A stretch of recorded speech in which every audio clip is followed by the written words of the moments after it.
Hey, what's going on, everybody? This is your boy James from What's Your Forte, and today is part 5, the final episode of the CTS M4 build, man. So again, special shout out to EuroMpire for helping me complete this series, and also special shout out for CTS Turbo for partnering with me on this series, man. So today is dyno day.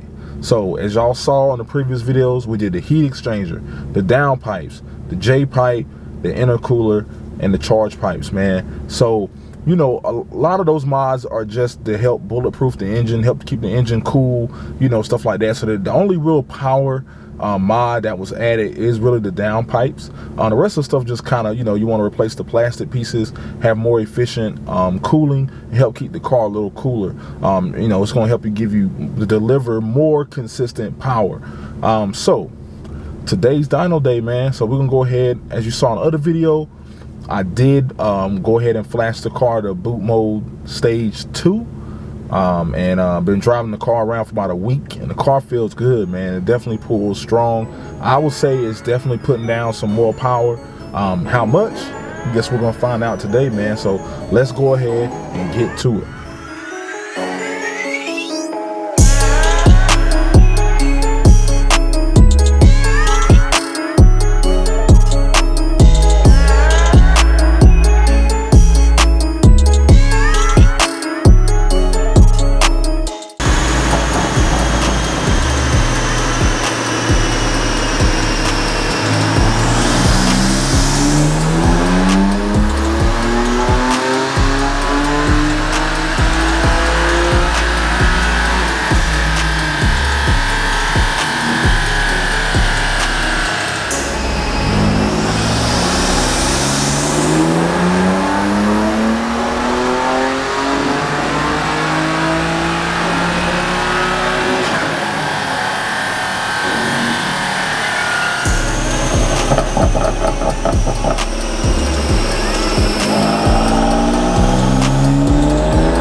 Alright everyone, so as you can see right here on my screen, these are the 3 runs that I did on the boot mode tune, stage 2.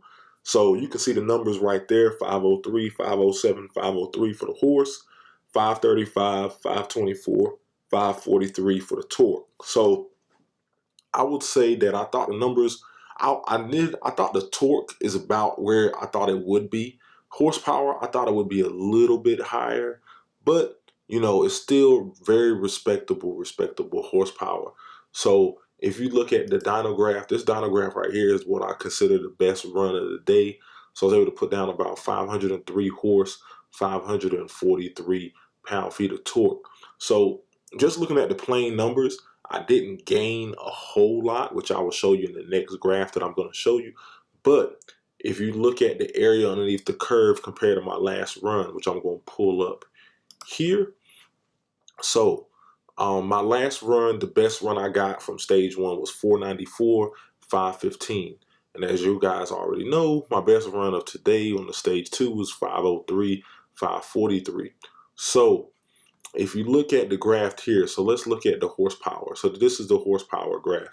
So if you look at from about, so it's around about 2,400 RPM all the way to about 4,000 RPM, I got a significant gain right here.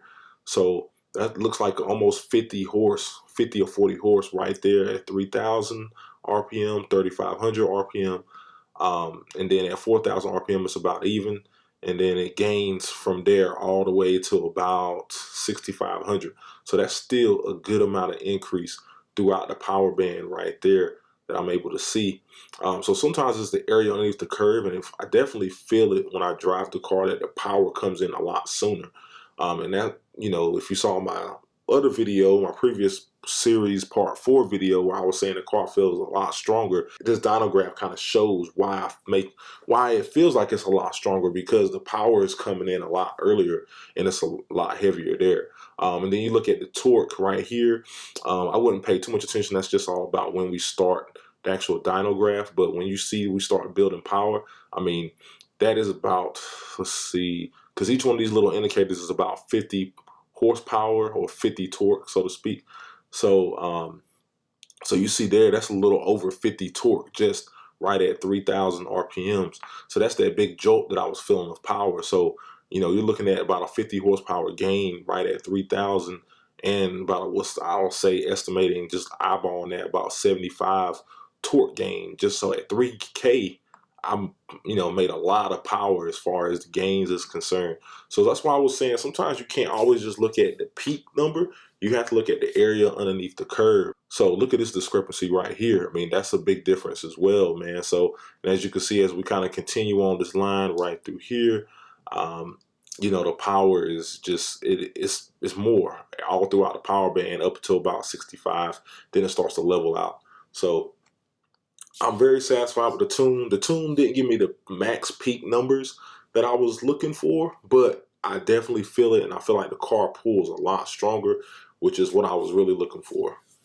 All right, guys, so this is going to be the comparison chart between stage 1 and stage 2. So just want to kind of go through this chart super quick.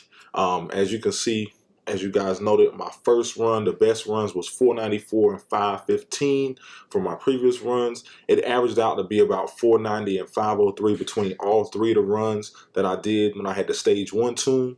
So as you guys saw for stage 2, my best run was 504, 543 with an average of 505 and 537, man. So if you just want to look at just the peak differences in power between stage 1 and stage 2, from what I was able to record, stage 2 netted 15 more peak horse and 34 more peak torque. But as you guys saw on my previous graph, the area under the curve is most important, man. So between 3 to 5K, I picked up way more than just 15 to 34, but that is the average peak gains that I was able to attain using stage 1 and stage 2 of the boot mode tuning software. Overall, I'm very satisfied with the gains that I got. Car runs and feels strong, and this is definitely the fastest car I have ever owned or driven. I would say, well, I don't know. I did drive a Ferrari 458 before and a Gallardo. It's kind of tough. I mean, this car just feels totally different. Maybe because it's mine, and those cars, you know, it was part of a car tour that I did. So, but this is probably still in definitely top 3 fastest cars I've ever driven. All right, guys. So y'all saw the numbers, y'all saw the dyno graphs, y'all saw the comparisons, man. So car put down pretty good power. I would say that I thought it would put down a little more power, but you know, I am still satisfied at the end of the day. The car pulls strong. I mean, all the way through the power band.